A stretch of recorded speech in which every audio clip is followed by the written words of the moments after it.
This would be the part where Spence says, "Welcome to another edition of 2 Hours No Traffic, a Philadelphia, New York sports podcast brought to you by the fine folks over there at Sideline Sports.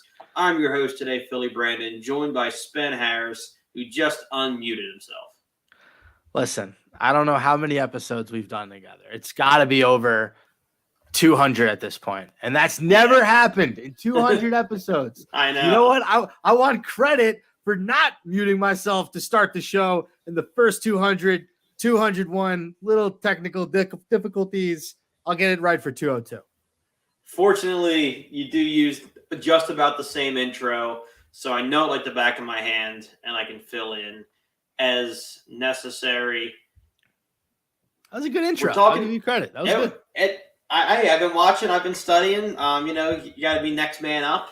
And listen, Kobe had to learn from Jordan, right? And this generation had to learn from Kobe. So I'm Michael Jordan. You're this generation. I'll take it. I mean, shout out to Kobe. I'm still kicking.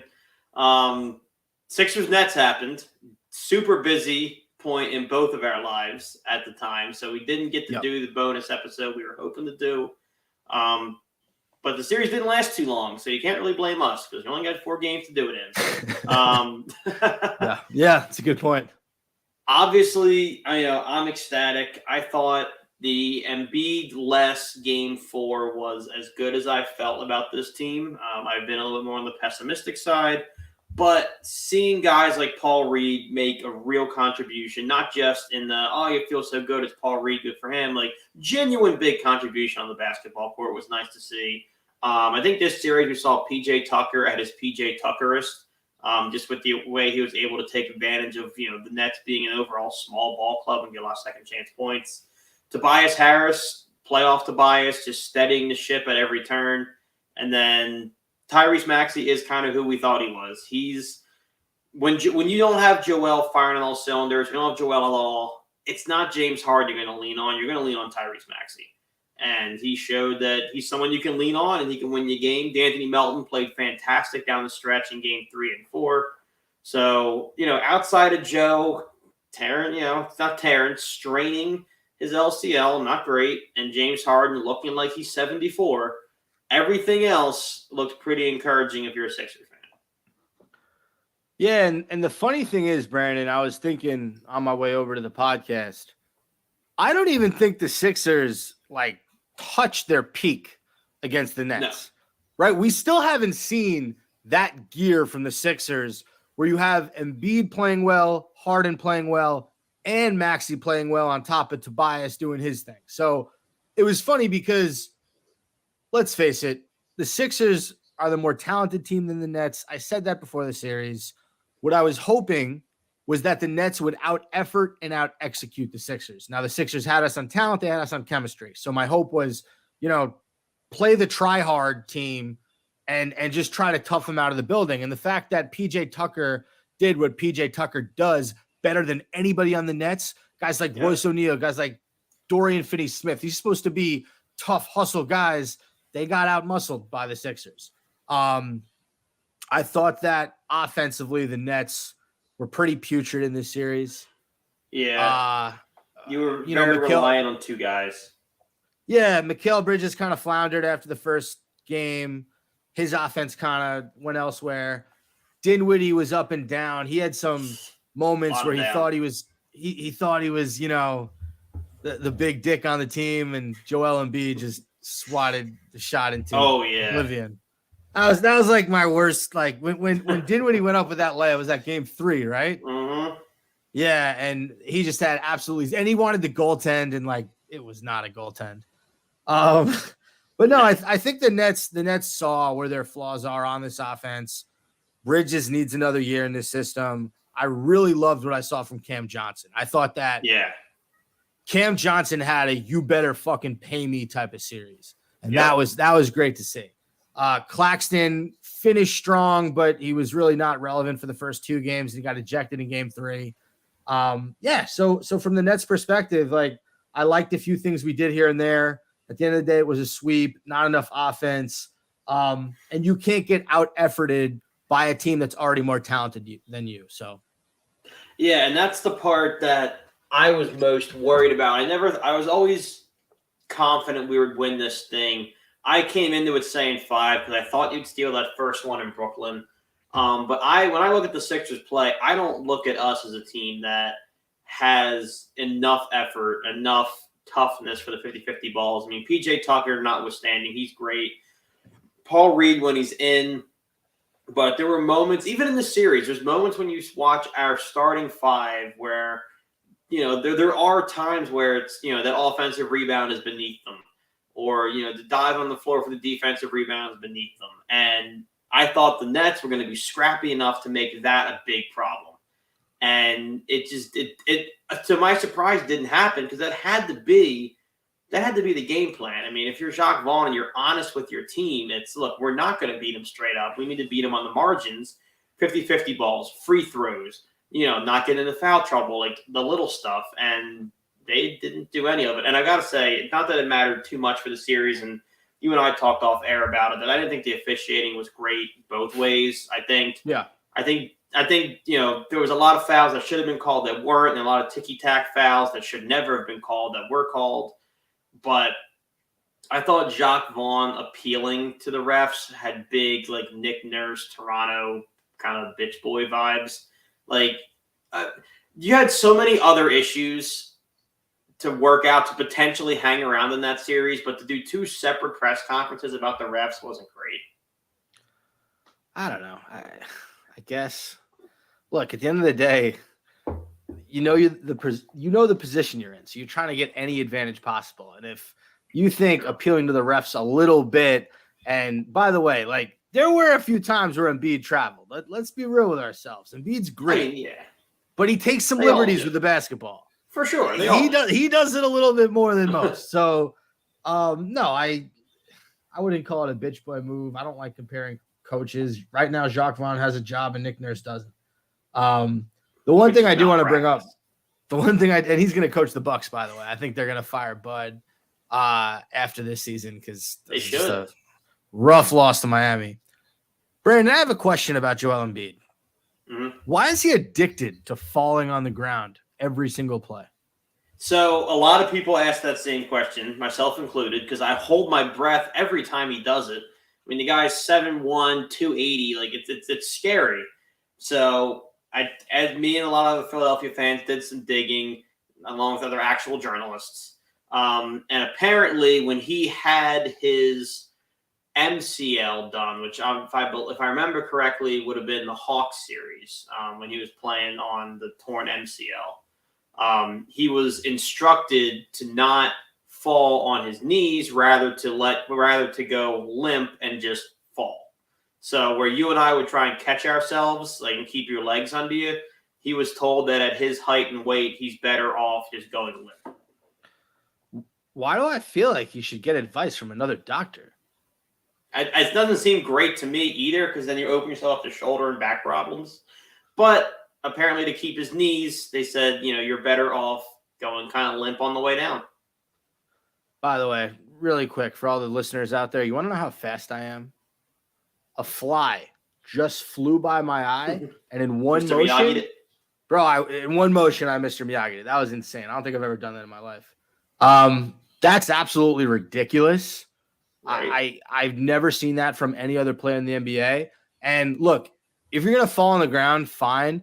Stop falling on different players. There's one play where you got to break the fall. The Cam Johnson play where I think Johnson had a layup and Embiid just flat out fell on him. And but it was in slow motion because he falls so slowly. And it's the most bonkers thing I'd ever seen. Like, he could have easily avoided him. He's just like, yo, bro, I'm going to fall directly on you for virtually no reason. Yeah, and it was, even people in Philadelphia, there's some accounts on Twitter that I'm not going to get into that I think are a little delusional. I love Joel Embiid. I have a picture of James Harden overlooking my couch. I'm going to get a matching one with Embiid when he comes up with one as fresh as this James Harden one. But I think he's the best basketball player, best Sixers player I'll probably see in my lifetime. I would argue. There's something about him in the playoffs, though, where it's not that he shrinks to the moment because he wants the moment so bad, but he wants it too bad. I think it might have been game 2 where, I mean, you guys were doing your blitz where you'd send 2, sometimes 3 guys every time we touch the ball. And he tried to dribble over or through this trap. And he did it over and over and over again. We won the game by some miracle. But, I mean, he presses in the playoffs. You can see it happen. He's so smart in the regular season, using his finesse, trying to find open guys. And in the playoffs, he kind of turns into Giannis, where he just runs through however many people you send at him and throws a shot up. And it's not his game. He's too talented to do that. Like, Giannis has no bag. He has no tricks up his sleeve. He has to do that. Joel has every move in the book, and he kind of elects to do that in the playoffs. It's weird. You know what he also didn't do against us? He didn't shoot threes. Does he like? He doesn't do that a ton. Yeah, he shot maybe like 1 a game, and he usually missed it. The most you'll see out of him is maybe 2 or 3 a game. He loves the mid-range more than he does the three-point line. We have enough shooters now, too, where we don't need him in there. I mean, he's able to kick it out to Maxey, who's knocked down. He can kick it out to Melton, Harden, George Niang, who didn't have a huge role. So I mean, he didn't need to do much. You didn't really need him in this series. No. You had guys like Maxey step up, which was huge. We talked about Embiid. Obviously, Maxey was phenomenal. He's probably outside of Embiid. If you need a bucket, you're going to Maxey. Yeah. Tobias Harris was great in this series. How do you feel? This is a 2-part question. How do you feel moving forward with James Harden based on this Nets series? How do you think he performed? And part B, what chance do you think you have against the Boston Celtics? I was thoroughly happy with James Harden in game 1 and 2 because he picked his spots, and when Joe couldn't get it going, he hit a couple of really big step-back threes. I think throughout the series, his playmaking was fantastic. I mean, he makes passes. I would say maybe 4 or 5 other guys in the league can make that pass. So I think that was great. Look, the tricky thing is he's a traffic cone on defense. You knew that going in. What I didn't see, I mean, he just doesn't have any bounce left in those legs. And in his head, he's still the guy that can take 1-2 guys to the rim and finish, and the legs don't have that anymore. So the only thing I worry about with him is what does he have left in that arsenal outside of a contested step back 3, which he hits more than most, but I need something else. I need him to be able to do something else on the basketball court rather than dribble for 4 seconds between his legs and heave up a 3. I need one other move. You know why I love basketball, Brandon? It's my favorite sport to play. It's so cerebral, but at the same time, you need to basically match in your head what you're thinking physically. Like I play a lot of one-on-one, and I picture something in my head. Well, maybe if I step this way, I can get around this guy. And I do it, and I get absolutely stuffed. Like someone will just like push my shit in, ball goes out of bounds. Yeah. And then I think like, well, in my head, I thought I was going to score there. Like James Harden's head is thinking younger than his body. You can just tell with the way he's playing. So I totally get that. But I still think he can get to another gear in the playoffs now that you guys have a few days of rest. I think the best thing you could have done was sweep the Nets because you guys have been chilling for a little bit. You're getting your legs back. So, Brandon, second part of the question, do you have a chance against Jason Tatum, Jaylen Brown, and the Boston Celtics, assuming they beat the Hawks in Game 6? Absolutely. I feel better about that now than I did coming into the playoffs. I thought, because look, if we're being honest, I thought Atlanta was the weakest team in the East who qualified for a spot. I know the Heat were the 8th seed, but they have Jimmy, and we all know what that means, and that'll be probably next episode at this rate. So the fact that Atlanta's given Boston a real problem, really just riding Trae Young more than anything. We're so much deeper. We're so much better on defense. I really think if Boston's having this much trouble getting by Atlanta, I'm starting to feel pretty good. I mean, we're going to be rested. We're going to be fresh. You got guys coming in with so much confidence. I mean, Paul Reed's confidence is through the roof. The Anthony Melton stroke is back. I think we're going to be all right. And if we get past Boston, look at the rest of the league. You're telling me if I get past Boston, I got to play in the Eastern Conference Finals against Miami, who I love Jimmy Butler. I think he is a sensational basketball player. It's just Jimmy Butler. Maybe a little bit of Bam Adebayo. Yeah. Gabe Vincent can stretch the floor a little bit, but it's just Jimmy. They're playing, Brandon, think about this about the Miami Heat. They're playing Kevin Love and Kyle Lowry significant minutes in the playoffs. That's insane to think about. And they could be waiting for me in the finals, or the Knicks, who I think we match up great against, because you want to talk about an undersized team outside of Mitchell Robinson, who Embiid puts in foul trouble around the second quarter every time he plays the Knicks. I mean, he's just going to dominate. Julius Randle, crazy plays, 6'9". Jalen Brunson, really, really, really, really good year. I don't think he's somebody who can get by Tobias and or Melton often. So it's Boston. If you get through Boston, it's a real sunny day here in Philly. You know, it's so tough for me as a Nets fan. Like, the three teams I just absolutely despise: the Boston Celtics, the New York Knicks, and since we started doing the podcast, the Philadelphia 76ers. Yeah. And 3 out of 4 in the playoffs. I mean, they're in the second round, essentially. It's tough. It's tough.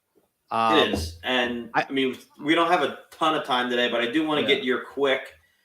We're not going to get to the draft, so for everybody on the Philly side of things, if you live under a rock, we got our guy. We got Jalen Carter. Howie went with number 9.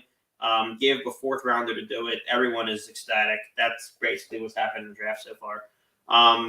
How do you, if you're Sean Marks, looking at the roster you have right now, knowing that Nets fans like yourselves were sold this bill of goods, that we're going to compete, we're going to be up there with Philly, Boston, Milwaukee. What do you do this offseason to make that happen? Damian Lillard. Go trade Ben Simmons' contract. Get rid of Cam Thomas, who you don't play to begin with. Get Damian Lillard. Bring him to Brooklyn. Get a few more pieces. Your core 3 or 4, if you're going to pay Cam Johnson, which I think Sean Marks is. Your core 4 is Damian Lillard, Mikal Bridges, Cam Johnson, Nick Claxton. Get one more formidable starter in there. You got a very scary starting 5 in the East. So rumor has it, I agree. I mean, everybody wants Dame. So do we. James Harden, I think inevitably at this point, I think if James Harden goes back to Houston, anything short of a finals appearance, and he's going, I think, everybody who wants the 2 guards is going to go after Dame Lillard. Karl Anthony Towns is another fun one because that hit Minnesota did not work. He and Rudy Gobert did not work together. Anthony Edwards is really the lone shining star on that team. He would be a great fit in Brooklyn, if you ask me. Yeah, I think that Cat could be that stretch 4 that we've, as Brooklyn Nets fans, have always wanted.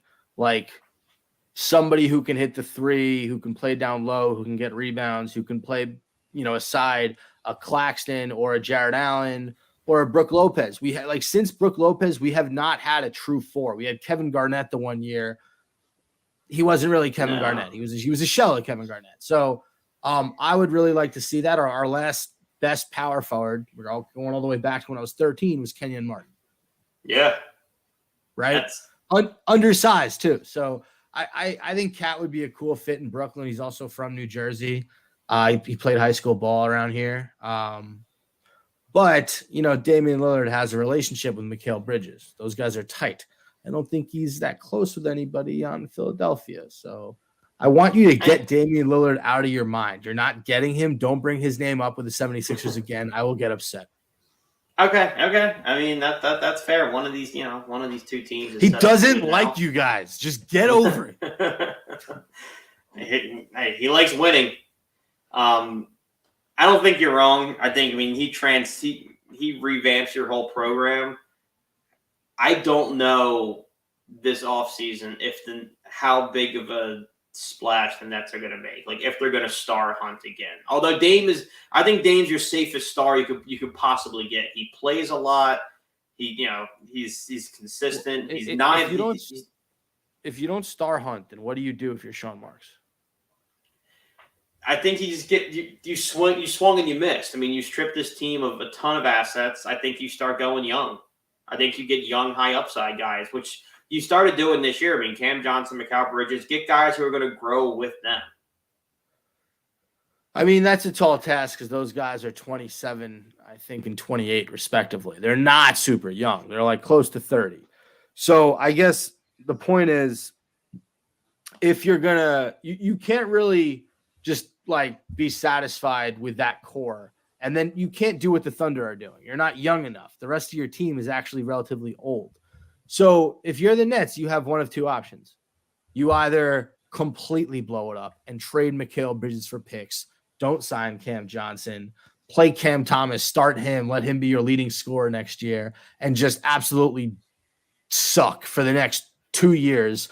And maybe you wait until a guy like Giannis or a guy like Luka is available. If you have a young core, you go after them, or you do the opposite, like I said, and you basically trade all the picks you have and all the young pieces for Damian Lillard, for these veterans in the league that are looking to win a championship. You basically try to do what you did a few years ago with KD and Kyrie, except you get a deeper roster. Honestly, Brandon, the formula to success for me, and I know it didn't work out, what the Los Angeles Clippers tried to build with Kawhi and Paul George. That's what I'm looking to do. So for me, Mikal Bridges is Kawhi, right? We don't really have a Paul George. We sort of have, Nick Claxton's a good player, but offensively he's not killing it. So you need like a Paul George. You need a Damian Lillard type of player. Yeah. You get that, you build that team around those guys. Maybe Giannis or Luka wants to come here in 2 years to play on that team. So I think, unless Milwaukee does something, and now we're getting way off track here, but I think if Milwaukee does something that Giannis absolutely hates, I think he's got that kind of that Kobe in him, in that they drafted me, being he's undersized, wasn't supposed to be what he is. Milwaukee believed. I think he wants to win it in Milwaukee. Luka, on the other hand, he was unquestionably the guy in Dallas. It was the Luka show, and they were going to at least make the playoffs. I think they royally pissed him off. So he might be the next guy who wants to come back east. Did you see the article about Giannis not wanting or signing the extension this summer? No. So that's the latest. He could have signed an extension this summer, and he's probably not going to, which means he's going to be a free agent like in 2024, 2025. He'll probably wait and see what they do coaching-wise, because he and Mike Budenholzer are actually very close. You saw how pissed he was with that reporter's question. I think it was a fair question, dude. Like, it is a failure. You failed. You were the number one team in the East. You were finals favorites. Everyone was talking about how great Giannis is. He didn't get enough MVP consideration. Drew Holiday this. Depth of the roster that. You failed. You got beat by one dude. That's a failure. Yeah, if Eric asks the question every single year, then maybe he should just get a new slate. Let somebody else ask the same question. Because Giannis's response was like, Eric, you asked me this last year. Fucking find a new slate, bro. Stop, fail less. I don't know. But this was a late one, so I'm gonna let Spence give us one thought here on who do you think the Giants are gonna draft. Just need a name, and then we'll see if it comes true.